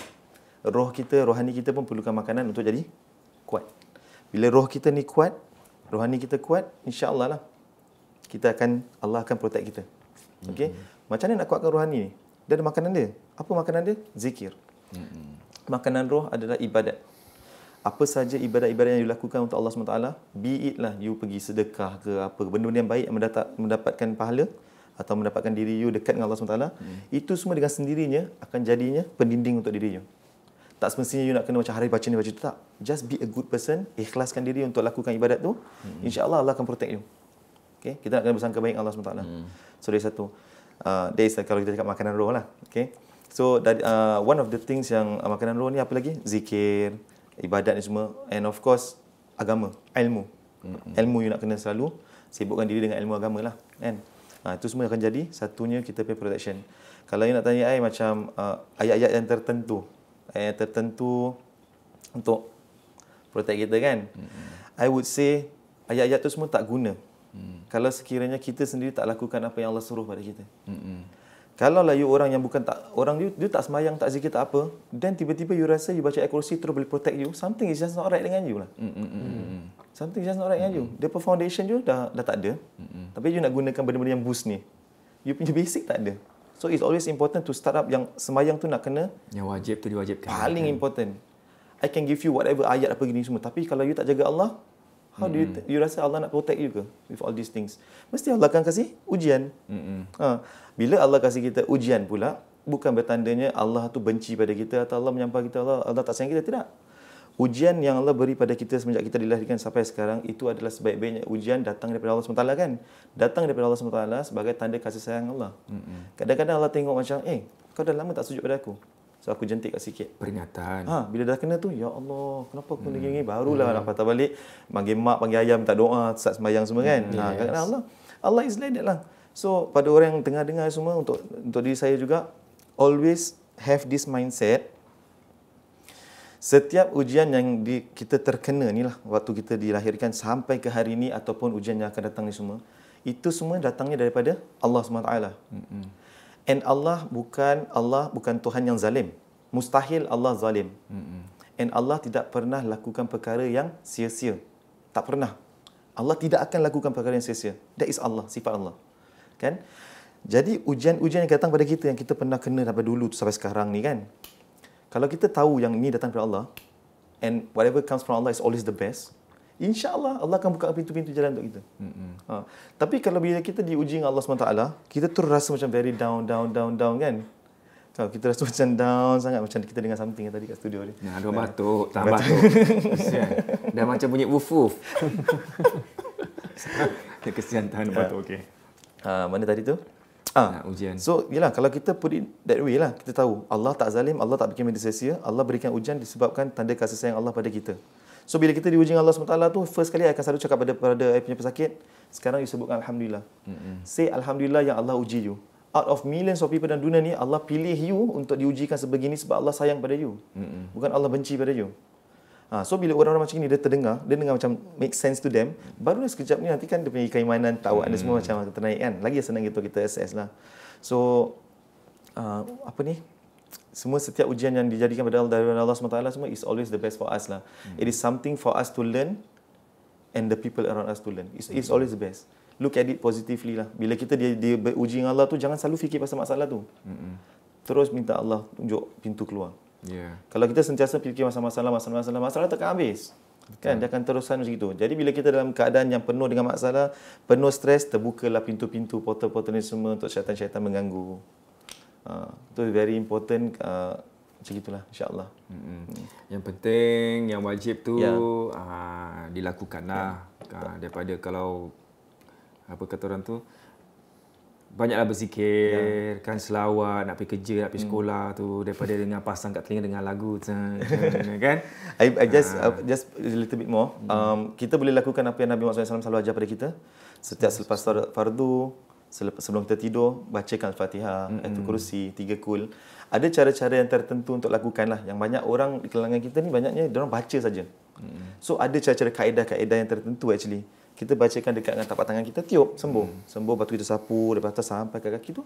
Kita minta, Ya Allah, dengan berkat apa yang aku bacakan daripada Al-Quran ni, Ya Allah, Kau lindungi aku daripada segala gangguan ni semualah. Okey. Lepas tu pula apa lagi kita boleh amalkan juga sebelum kita keluar rumah tu. Kita akan bertawakal dengan Allah SWT. Bismillahirrahmanirrahim. Wala haula wala quwwata illa billahil aliyyil azim. So Allah akan jaga kita sepanjang kita kat luar tu sampai kita balik rumah. Lagi satu buat bacakan ayatul kursi. Bila seseorang membacakan ayatul kursi untuk keluar rumah, Allah akan hantarkan para malaikat untuk jaga kita. Kalau kita yakin bahawasanya bila kita baca ayatul kursi Allah hantar para malaikat untuk bantu kita, apa lagi perkara yang boleh berikan kemudaratan pada kita? Tak ada. Tapi ada pula orang cakap, saya selalu amalkan yang terus, tapi tetap saya kena macam ni. Disebabkan apa? Keyakinan dalam hati. Then you have to check you punya ibadat. You sembahyang ni macam mana? You punya link dengan Allah macam mana? You punya link dengan keluarga macam mana? Dengan mak bapak macam mana? Kalau setakat baca je, kita kalau ajar orang Cina, orang kafir boleh baca juga. Betul. Semua boleh baca. Seperti dia punya keyakinan dengan iman dan lain-lain. Itu yang kita ada kat dalam tu, iman tu. So, bila kita lakukan sesuatu, bacakan sesuatu tu, nak kena yakin. Satu lagi yang nak peringatkan untuk diri saya juga, banyak orang yang suka amalkan sesuatu tu untuk mendapatkan sesuatu. The benefits of the ayat.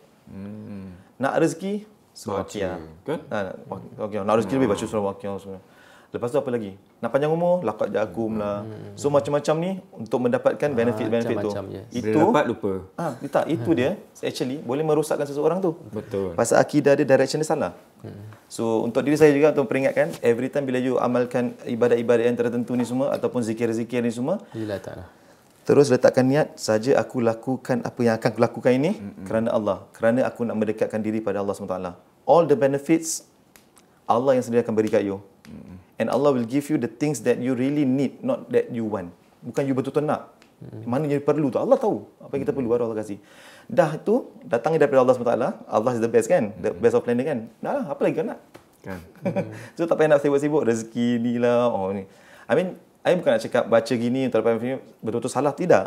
Cuma if kita put in that direction, insyaAllah akan dapat lebih daripada apa yang you nak tu.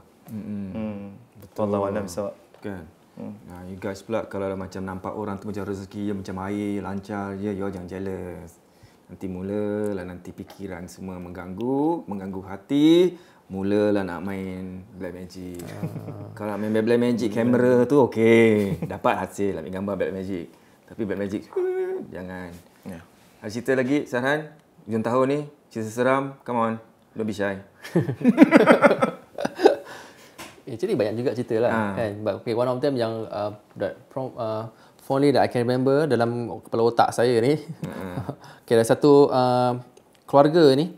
Diorang dia keluarga je 1, 2 ibu, ayah dengan 6 orang anak. So 8 orang keluarga tu. Okay, diorang pengamalkan satu seni ni lah yang boleh terdapat kat Singapura waktu dahulu.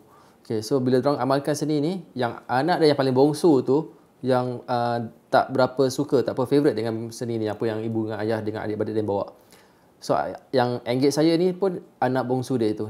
Dia kata di rumah dia panas, ada gangguan, habis adik-adik asyik mengadu. Okay, kita datang semua setakat nak pagar rumah je. Begitu pagar rumah tu, tengah baca-baca ayat pelindung rumah lah. Pagar rumah. Dua daripada abang dia diri kat atas kerusi. Bila diri kat atas kerusi tu, bukan diri kat atas kerusi, dekat tempat sandar kerusi tu. Berdiri dekat tempat sandar kerusi tu. Tahu tak macam mana? Faham. Boleh imagine Yes, correct. Tempat sandar tu, diorang berdiri. Bila diorang berdiri tu, dan ibu dia cakap dengan saya, terperanjat ke? Kita pun ada kita punya cara lah untuk kita tackle this problem. So ibu dia be direct to me yang memang keluarga diorang ni pelihara polong. Dia pelihara polong kat Singapura ni. Memang diorang pelihara polong dan diorang tak nak buang. Memang diorang pelihara. So dia cakap dengan saya yang kalau awak nak baca, awak baca je lah.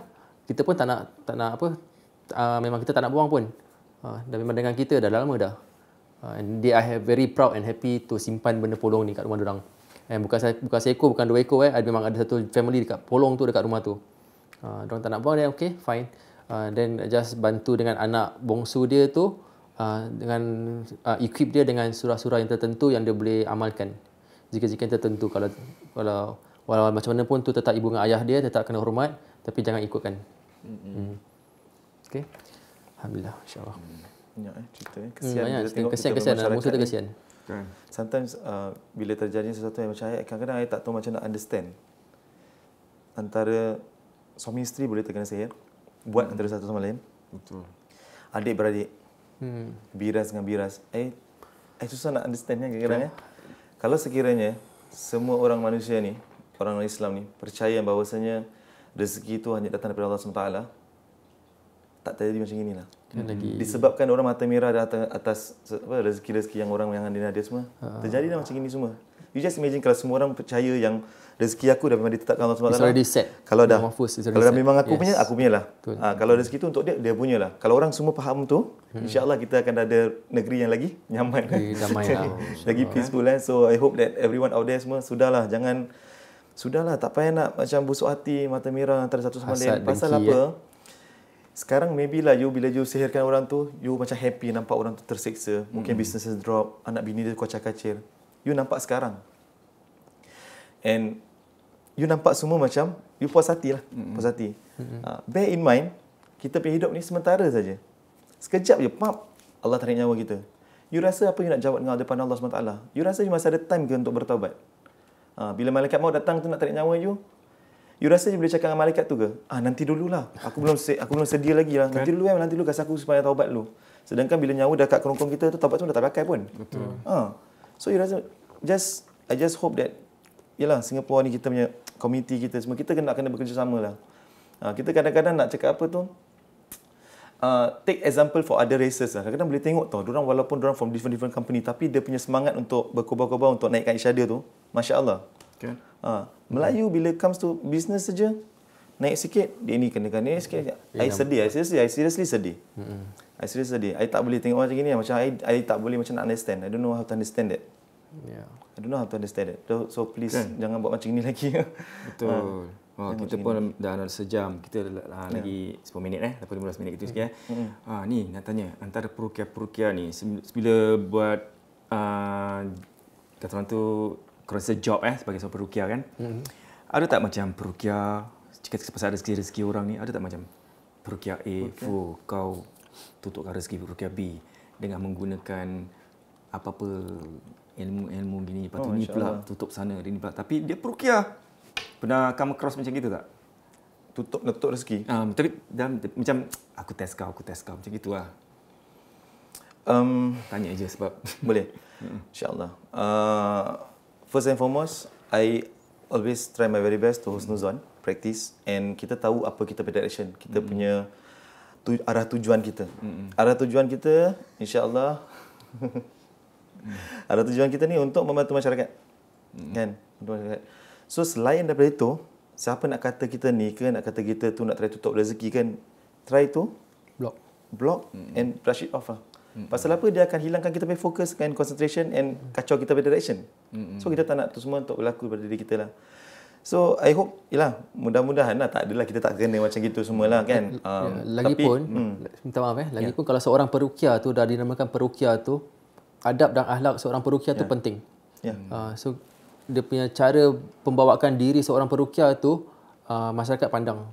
Dia takkan seorang perukia tu dia tak seharusnya mengata-ngata ataupun atau macam saya dengan Acid. Saya Rashid. Acid, apa khabar Acid? Jangan takut.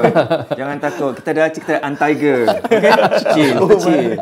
Saya dah tahu dah semua orang punya. Okay. Saya dengan Rashid ni kita sahabat. Kita sahabat baik, insya-Allah. Insya-Allah. Macam saya dengan Rashid ni, macam saya tak suka Rashid punya bisnes ni naik sangat, dan saya mengatakan pada orang lain bahawa jangan pergi ke Rashid ni. Rashid punya bacaan, punya ilmu, dia punya apa dia buat tu semua tak bring effect, tak ada power pun. So kalau awak nak, awak datang kepada saya boleh bantu awak. Jangan datang kepada Acid. Nanti dia awak buang duit dengan Acid. Dengan kaedah macam gini ni semua adalah kan macam satu bila syaitan tu dah masuk dalam minda atau kepala otak dalam seseorang tu, macam ginilah terjadi nanti. Jadi seorang perukia ni dia punya ujian dia pun bukan setakat ujian dengan makhluk-makhluk gaib ni. Ujian dengan diri sendiri tu, hati dengan hati tu nak kena jaga. Betul tak? Betul ya? InsyaAllah. Sikit sebanyak pun lah. Kita tahu kita punya dosa macam mana, kita punya kekurangan macam mana. Kita sendiri tahu. So at least the least sebagai seorang perukia tu, tunjukkan you nak kena be an example also. Because what you're dealing is ni, you menggunakan ayat Quran, you gunakan nama Allah SWT. So you nak kena mendirikan keislaman diri you tu lah. Portray yourself as someone yang, bukan nak cakap terus jadi alim soleh, tidak. Islamically, you nak kena portray lah kan. So I pernah lah dengar cerita macam gitu-gitu semua, tapi I don't want to care. I tak kisah. Kalau nak sebutkan pasal tutup perut nasi tu semua, kita di dalam perut ibu kita ni, bila Allah tiupkan roh dalam perut ibu tu, semua dah tertulis pun. Nama siapa je, kahwin dengan siapa, anak berapa je akan meninggal, umur berapa, rezeki macam mana, semua dah tertulis dah. So insya-Allah lah. Itu semua dah tertulis. Dan macam tadi Saran cakap juga, kalau sekiranya rezeki itu dah memang tertulis untuk kita, maka untuk kita lah rezeki itu. Tak ada apa-apa yang boleh halang kita. Okey, akan tetapi kita ada satu perkara, yalah ini kita sebut nama kan takdir, ditakdirkan. Tapi ada satu perkara yang mana kita buat tu boleh mengubarkan takdir. So apa perkara tu Saran? Tak kira kat situ. Ada satu perkara tu yang mana takdir kita buat, kita boleh ubahkan takdir kita. The weapon. Weapon kita tu apa? Doa. Kalau sekiranya doa tak boleh ubahkan takdir, kan? Maksud tak perlu doa lah kan? So tetap kita nak kena berdoa dengan Allah SWT juga. Memang semua dah tertuliskan, tapi Allah tetap nak kita berdoa dengan Allah SWT. Allah nak kita tetap minta dengan dia, minta perlindungan, minta rezeki semua, minta dengan Allah SWT saja. So kalau sekiranya terjadinya ujian-ujian macam ni, I take it as dia datang daripada Allah SWT lah, untuk satu pengajaran untuk diri kita. Allah akan nak jentik kita lah, nak test kita berjiwa macam mana kita semua kan. Untuk mudah-mudahan apa yang diuji tu Allah dapat, insya-Allah Allah naikkan rezeki kita berdarjat di sisi Allah lah, insya-Allah. So janganlah kita sebagai peruqyah, on behalf of all peruqyah, serendah-rendah hati saya nak minta maaf kalau sekiranya ada mungkin cara-cara kita yang kita lakukan tu mungkin tak sama dengan yang apa yang diajarkan generally tu kan. Saya minta maaf, tapi all we know that apa yang kita lakukan semua mengikut syariat Islam. Selagi mana yang kita berpegang pada syariat Islam, sebagai experimentation, what do you call it? Tarjibah. Tarjibah ni semua kan. Kadang-kadang para ulama peruqyah ni semua, pada zaman Nabi tak ada pun guna bidara punya ni, tak ada pun guna limau ke apa, tak ada. Tapi siapa yang mulakan? Para ulama ruqyah lah. So bermaksud orang ada experimentation and it shows results, halas lah, boleh buat. So kita sebagai peruqyah ni, kita nak kena ada kita yang basic dulu. Along the way, as you go on, you became, insya-Allah Allah akan bukakan sikit you ilmu untuk you lah. Macam somehow insya-Allah tu kita know how to tackle within kita punya style of doing lah. Kan? Tak semestinya macam everything nak kena ikut buku. As long kita tahulah syariat tu macam mana. Kalau nak kenal tahu syariat tu apa, kita of course nak kena belajar agama lah kan. So lagi satu pula, kalau sekiranya orang kat luar tu terlihat apa macam video-video kita post ke apa semua, kadang-kadang nampak pelik kan. Jangan terus menghukum. Bahaya untuk menghukum. Dia akan merosakkan diri you sendiri untuk menghukum. Jangan. Kadang-kadang benda-benda pelik ni bila kita lihat, kita jangan terus berhukum. Kita kalau betul-betul nak tahu, tanya pada orang yang lakukan tu dulu. Kalau sekiranya kita nampak sekumpulan buat majlis ke apa, kita nampak macam pelik sikit apa ni kan, jangan terus hukum ni kafir ke, ini benda yang salah, Nabi tak buat tak biar. Jangan.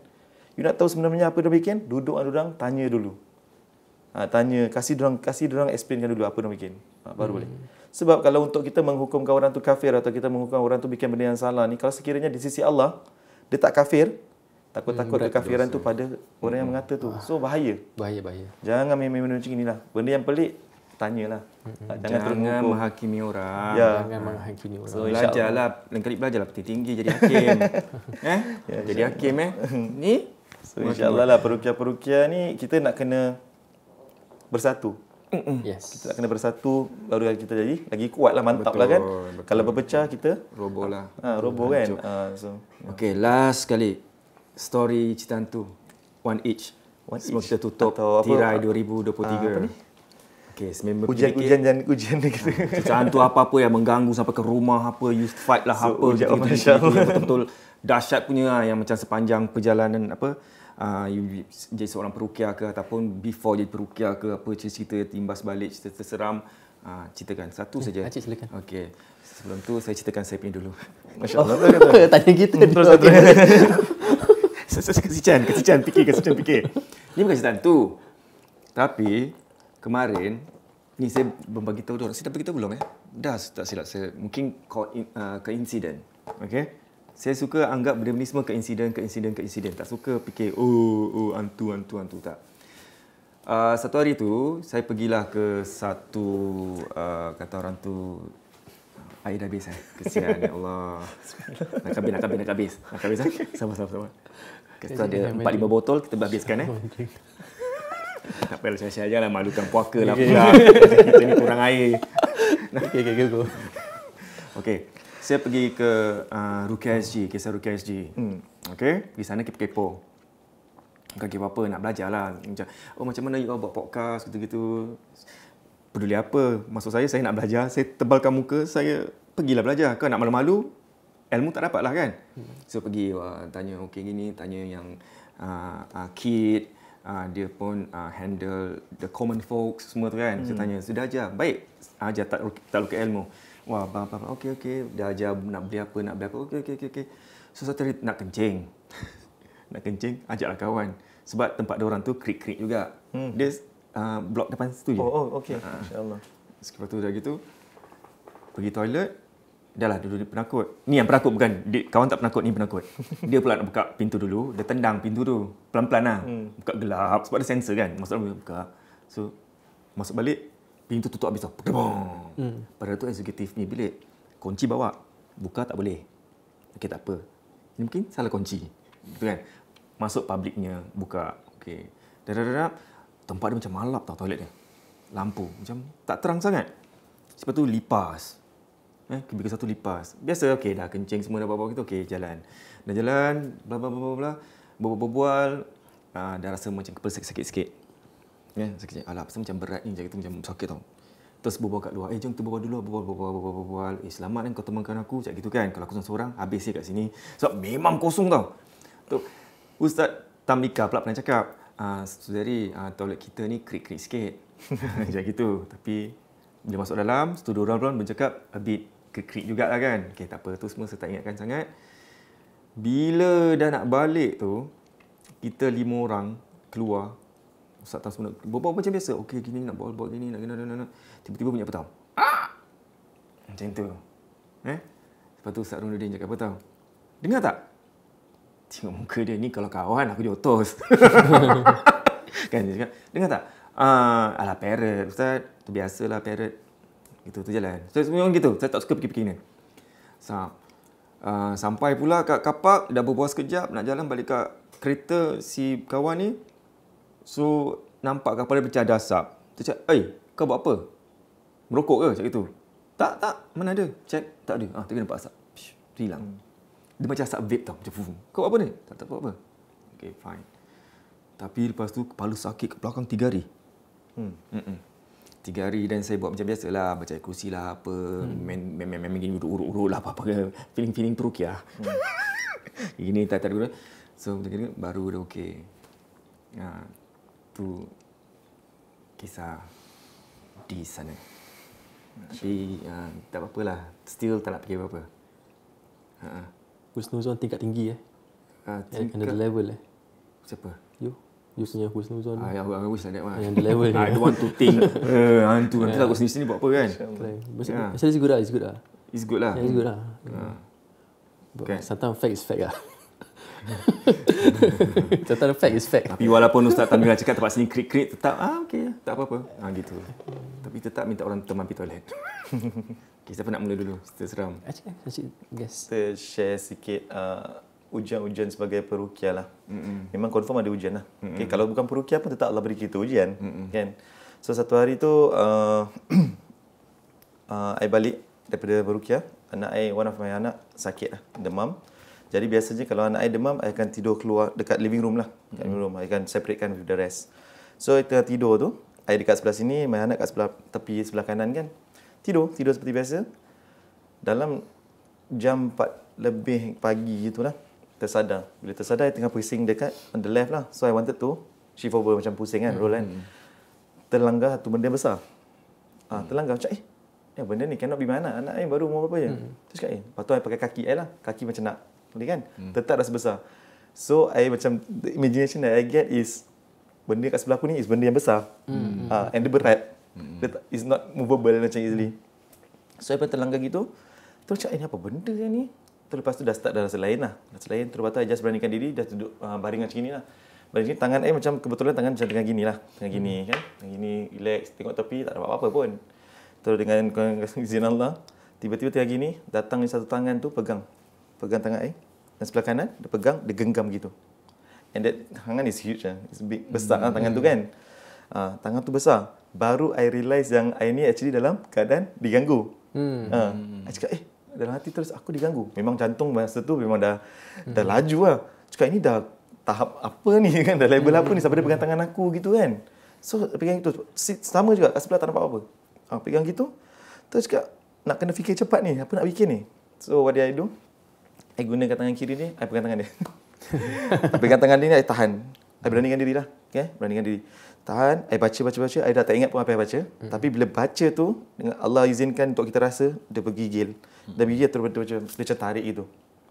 Dia tarik gitu. Terus macam dah lega macam. Alhamdulillah lah. I try to wake myself up pasal ingat mimpi. Tapi tak. Bukan mimpi, memang nyata. Memang tengok memang anak memang itu pun. Cuma kita ada gap besar. Jauh sikit. So split second pula, lepas tu I macam dah macam lega kan. Kat sebelah telinga kiri ni ada suara nenek tua. Nenek tua yang suara macam, I ingat lagi. Dia macam tarik nafas. You rasa dekat betul-betul kat sebelah telinga you. Macam betul-betul punya dekat tu. Kan? Boleh rasa, dengar dia kuat. Lepas tu I macam, dalam hati tu macam ada lagi satu. Tu kita macam pip sikit lah tengok. Tak nampak apa-apa. Tak nampak apa-apa, okey. Masih okey lagi. Lepas tu dia buat bodoh, dia kasih lagi. Bunyi lagi. Terus cakap dalam hati tu macam beranikan diri kan. Kau bunyi lah berapa lama kau nak. Nanti kau dah habis. Nanti kau penat, nanti kau habis lah. Gitu kan. Third time dia kasih panjang sikit lah. Tempo dia panjang sikit. Harakat dia jauh sikit. Dia kasih 12 harakat. Gitu lah kan. Lepas tu dia hilang serta-merta. Lepas tu I pun, yelah, I nak rasa lega ke, takut ada lagi satu benda ke kan. So I just start to baca-baca sikit, minta Allah protection, perlindungan. Baca-baca tengok so far dah clear. Tak ada apa-apa. So apa I buat? Masuk toilet, angkat wuduk, solat. I anggap tu sebagai apa? Sebagai Allah kejutkan kita untuk sembahyang malam lah. So take advantage of that lah. Kan? Banyak kan orang daripada kalangan tu macam, bang saya selalu kerap terbangun pukul 3 pagi. Kerap bangun pukul 3 pagi tau. Tapi rasa tak sedap itu. Habis buat apa? Taklah, nanti saya minum air kejap tu. Padahal you kena ambil tu positively. Allah tengah kejut you untuk sembahyang. Kalau sekiranya tak sembahyang pun at least berdoa ke apa kan. Maksudnya doanya seorang hamba tu dalam waktu tahajud kan macam arrow that doesn't miss the target kan. So take that chances lah. Jangan sikit-sikit you nak salahkan jin, sikit-sikit nak salahkan jin. Nanti jin dekat sebelah, aku tak buat apa pun kau salahkan aku. Kan? So ambil positively, apa yang terjadi semua kena macam Abang Suzairi tadi suka husnuzon, fikir positif. Macam itu yang kita patutnya. Janganlah bagi kita sikit-sikit nak momok-momokkan diri kita. Jangan momokkan diri. Nanti kita takut diri kita sendiri. So always take the advantage of it. Macam yalah, Allah nak kejut kita tu sembahyang lah. Itu je Allah macam hello kita. Tu salah satunya I diuji lah. And bila I check dengan I punya ustaz, I ada my ustaz ni memang dah 12 tahun dengan kita kan. So every single case that I pergi tu, I akan bilang ustaz dulu, ustaz, anda nak pergi merawat, mohon ustaz doakan. Lepas tu apa yang terjadi dalam sesi rawatan tu, I akan bilang pada ustaz juga. Update ustaz. Lepas tu nanti ustaz akan cakap, okay, apa next follow up, you kena buat ini ke, ataupun macam ustaz kasih kita macam that assurance lah. Apa yang kita bikin tu benda yang betul ke, benda yang salah ke. Kadang-kadang kita perawat pun mungkin boleh teruji ataupun kita boleh dibodoh-bodohkan juga daripada golongan benda-benda yang baik ni kan. So it's always best to ada orang yang untuk ajarkan you, mentor you, guide you through. Very important. It's not about the cert yang kita ada, no. It's about yalah, macam tadi kita sebut you dealing dengan benda yang gaib.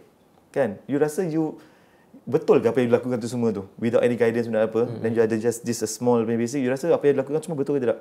You never know. Kadang-kadang you dibodoh-bodohkan dengan jin. Kan syaitan iblis tu nanti cakap, kau tengok, kau baca ni jadi, kau baca ni jadi. Nanti kita rasa apa? Kita hebat. Takabur. Lupa nak pada Allah SWT. So I selalu nanti kalau dah gitu, nanti akan message pada ustaz lah. Ustaz, nak baca gini, nanti ceritakan lah. Dari gitu. Selalu nak kena very important tu ada orang yang guide kita through. Ataupun kalau tak ada pun, at least kita antara perukiah pun kita help each other out. Help each other out. Kadang boleh, kadang macam kita pun pernah tanya each other, kalau macam ni macam mana. At least ada someone to guide kita. Jadi kita tak, we are not alone. Betul. Nampak? Saya dah cerita, Rashid dah cerita, tinggal satu je masih light up. Betul. Lepas cerita ni habis dah mati. Nak akhir tahun. Betul juga. Tahun depan tak pakai ni tau. Nanti ni pula tutup nanti. Jangan. Tahun depan kita pakai merah punya. Tanglong besar. Lantern. Okey. Acik ni memang one of I look up to dalam dunia perukiah ni. One of my look up to. Masya Allah, bismillah. But I did sometimes consult Acik about apa-apa yang I dealing with, yang I rasa macam kurang senang. I did ask him, Acik, kalau macam gini-gini, how you gonna deal with it? Sometimes kita pun duduk dalam satu majlis ilmu dan kita akan berbual-bual juga pasal kita punya experience dalam ruqyah. Jadi antara satu ujian yang saya sendiri mengalami sewaktu selepas sesi rawatan tu sendiri. Waktu nak drive balik tu, dalam kereta tu bau busuk lah, bau busuk. I thought macam ni ada something terpijak, terpijak tahi ke apa macam okay lah, just wind down the window lah. The window, of course dalam hati kita ni sentiasa berzikir daripada awal juga. Sampai kat rumah. Sampai kat rumah tu bila nak reverse kereta tu ada satu pocong kat belakang rumah. Belakang kereta. We're just standing down there. I tengah reverse tu, tengah tengok rear view mirror, dah kat situ. Terus macam tu kan kita reverse gini-gini macam terus stun sekejap. Macam okay, like dulu. Tengok bawah balik, tengok atas, kita tak ada. Okay, tu reverse balik.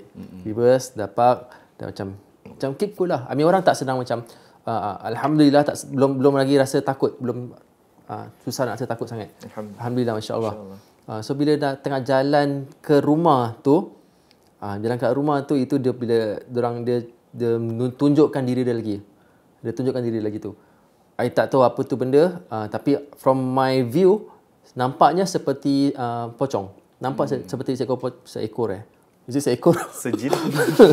Seekor jin lah Nampak macam pocong kat situ. But apa macam just I baca biasanya kalau I kena ujian seperti ni, I nampak makhluk-makhluk ni, I akan baca la haula wala quwata illa billah. I baca inna lillahi wa inna ilaihi raji'un. Ini amalan I sendirilah. Bila baca gitu bismillahirrahmanirrahim la haula wala quwata illa billah, tu jalan. Jangan buat bodoh je. Tu antara ujian-ujian yang I dapat, bukan kita yang melihat, tapi mereka yang menampakkan diri mereka pada diri kita sendiri. Ni ujian, I believe ujian sebagai seorang peruqyah, memang kalau kata ternampak benda ni memang is a norm thing. Sebagai peruqyah, it's a norm thing. Pasal we are dealing with them, diorang tak happy, diorang akan ikut kita ataupun diorang akan nak balas pada kita. Tapi bergantung pada amalan seorang peruqyah tu, berapa it's not about the memorization dan it's not about the memorization of the ayat-ayat Al-Quran yang you bacakan tu, tetapi kita berikan istiqamah kita istiqamah bacakan keredaan Allah terhadap hamba-hambanya yang membantu melindungi kita diri kita sendiri. That is what I believe strongly lah. So kalau alhamdulillah like I say, belum lagi berasa itu gerun sangat. Sampai kat rumah biasalah ambil wuduk, solat kejap dan terus end of the day wrap up. Alhamdulillah. Tengok pasal ni, I baru teringat satu benda. I pernah tanya satu orang ustaz ni. Ustaz, kalau you nampak jin ke apa kan, akan cakap baca apa bagus? Cakap alhamdulillah. Saya nampak jin tau. Cakap alhamdulillah. Alhamdulillah. Kenapa saya nak kena macam itu alhamdulillah? Yelah, pasal awak untung. Dia cakap. Apa saya untung lah? Allah nak tunjukkan kebesaran dia pada awak. Insya-Allah. Allah nak tunjukkan bahawasanya jin tu memang ada. Dan apa yang dinyatakan dalam Al-Quran itu semua adalah benda yang benar, benda yang autentik, yang tak pernah di-altered. Allah dah terang-terang nyatakan pasal jin itu kan. So Allah tengah choose you, hamba dia, untuk nampakkan kebesaran dia. So nak kena cakap alhamdulillah. To see people, dia punya point of view dia lain tu. Macam kita kan kalau nampak kan, kadang-kadang sampai baca doa makan Allahumma barik lana fi ma. Tapi jin tu lari juga kalau kita baca doa makan. Pasal dia jin tu ingat kita nak makan dia lah. Ini joke apa ni? So gula-gula kan. Mak aku nak kena makan gula kat sini kau. Gula rabbit. Tahu gula rabbit tahu. Tahu gula rabbit. Tak dimakan tu. Tak dimakan saya kena ban. Ya. Dah kena ban tak ada pula. Okey, tak apa. Okey, dan diharapkan kehadiran Rashid dan kedua peruqyah kita kat sini dengan Sarhan sikit sebanyak dengan perkongsian mereka ni dapat sikit sebanyak kata orang tu mengajar kita untuk menjadi seorang yang lebih berani, membetulkan kita punya diri yang kurang beribadah, masanya untuk kita berjinak-jinak kan. Kalau yang kurang pergi masjid, it's okay, jangan malu-malu, pergilah masjid. Lepas tu kalau macam ada orang yang herannya apa tahu, nak solat tapi dia malu nak tanya macam orang rumah ke apa macam tumpang solat, dia malu. Jangan malu guys, just tanya je sebab you tumpang solat pun bukan tumpang tidur semalaman kat sana kan. Okey. Dan seperti biasa tamu yang datang tak akan pulang tangan kosong. Masya-Allah. So kita ada bawa tangkal jadi lebih laris. Jadi A'udzubillahi minasyaitan. Apa-apa baca pun dia tetap sama juga sebab kita punya lagi kuat. Kita punya lagi kuat. Insya-Allah, terima kasih. Itu je. Ni pelaris lah. Jadi diharapkan kenyang lah nanti. Okay. Actually, I got something for you guys also. You don't mind I ambil kat my bag? Boleh. Saya kat bawah. Alamak, paiseh lah pula. Okey, sambil ke sana saya nak terangkan kat sini. tahun depan insya-Allah Puaka akan buat podcast. So kita nak ada video podcast di mana yang orang lain semua dah buat, kita pun akan ke sana. Dan mungkin orang yang sedang memandu tu dapatlah dengar podcast. Dan bagi anda yang mungkin kata orang tu daripada jauh negeri orang putih, yes. Teruskan dulu, teruskan. Teruskan tapi Sorry. dia dari negeri orang putih ke, dari Brunei, Malaysia tu semua yang nak berkongsi cerita, ada dah email semua, saya nak kongsi tapi you all jauh, kita akan buat telefon call. InsyaAllah untuk next year you all boleh telefon, kita akan telefon awak macam itulah. Kalau mungkin ada yang macam lagi malu, lagi serian, mungkin boleh tulis ke apa-apa cerita awak yang pendek, yang short and sweet, kita dibacakan sikit-sikit gitu kan. Jadi kita akan variasi sikit lah untuk Puaka untuk 2024 insya-Allah. Dan sekiranya ada sesiapa yang nak jadi main sponsor untuk satu lagi podcast di mana kita akan perbualkan macam-macam cerita lah. Bukan cerita pun, dia macam current apa yang berlaku sekarang ni, hal ehwal semasa kan. Sekarang semua dah buat macam gitu kan. Kalau kita cakap kita akan buat juga. Nama podcast tu akan dirahsiakan dulu. Nanti kita pergi ke Spotify apa? Podcast Puaka Official. Baru kita akan umumkan apa nama podcast tu. Okey, dan dari situ apa lagi? Something just for Puaka lah. So this one is our Ruqyah spray yang kita bacakan. Maybe boleh use for dia kan. Dia is a general use lah. Boleh spray kat mana-mana, melainkan tempat-tempat yang najis ataupun tempat toilet janganlah. Okey. Thank you Okey. So ni adalah tu minyak atar lah. Minyak atar kita sudah diruqyahkan juga. Dia panggil kasturi hitam. Kasturi hitam. Ni kasturi hitam. Kasturi hitam saya ada. Ada black mask dia panggil black mask. InsyaAllah mudah-mudahan bermanfaat lah.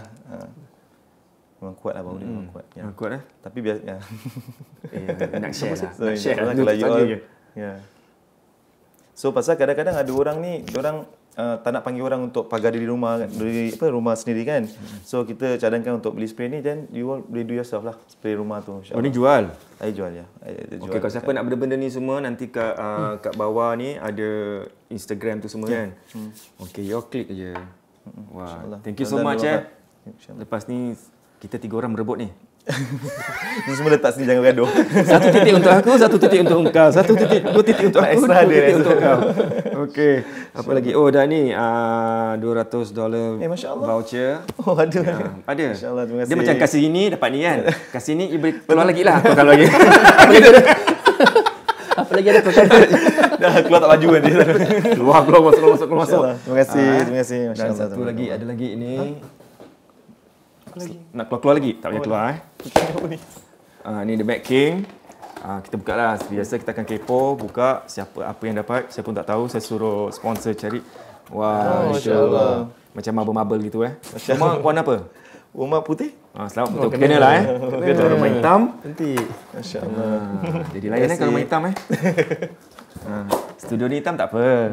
Konsep. Masya-Allah, terima kasih. Okey, terima kasih banyak. Memang terharulah dipanggil kat sini. I hope that apa yang kita sharekan dapat beri manfaat pada diri kita dengan masyarakat insya-Allah. Ya, betul. Dan kita kat tim Puaka ni pun doakan kepada semua perukia-perukia kat luar, kat rumah, kat luar sana akan dapat lebih banyak job. Tak payahlah. Janganlah kalau banyak job masuk banyak orang diganggu. Betul. Tak ada maksudnya macam banyak job. Jangan macam gitu. Maksud banyak job untuk apa-apalah macam rumah kan. Insya-Allah. Maksudnya gitu. Tadi saya nak aminkan macam terhenti sekejap kan. Maksudnya nak ada orang sosial rumah kan, rumah macam gitu. Tahnik, kegunting-gunting rambut kan. Lepas tu hijamah, hajimah, urut kan. Maksudnya macam gitu. Come on, husnuzon.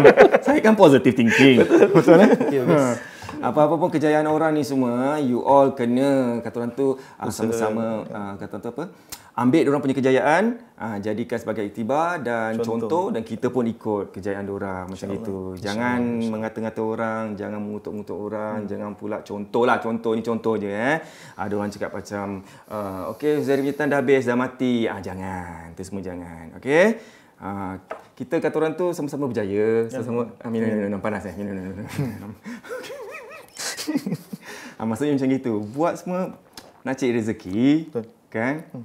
Rezeki kita tu semua Tuhan yang tentukan. Orang punya nasib ke apa tu semua Tuhan yang tentukan. Jadi dia mati ke dia hidup bukan you yang tentukan. Tak orang tak kita. Ingat itu je lah. So itu saja. Kita jumpa tahun hadapan insya-Allah dengan puaka yang baru, dengan satu konten lagi yang baru insya-Allah.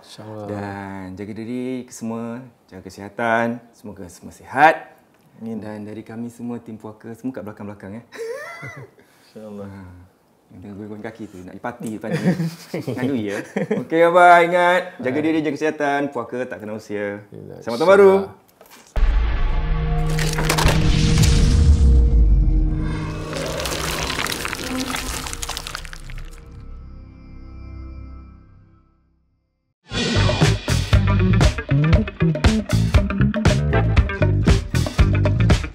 See you next week ya guys.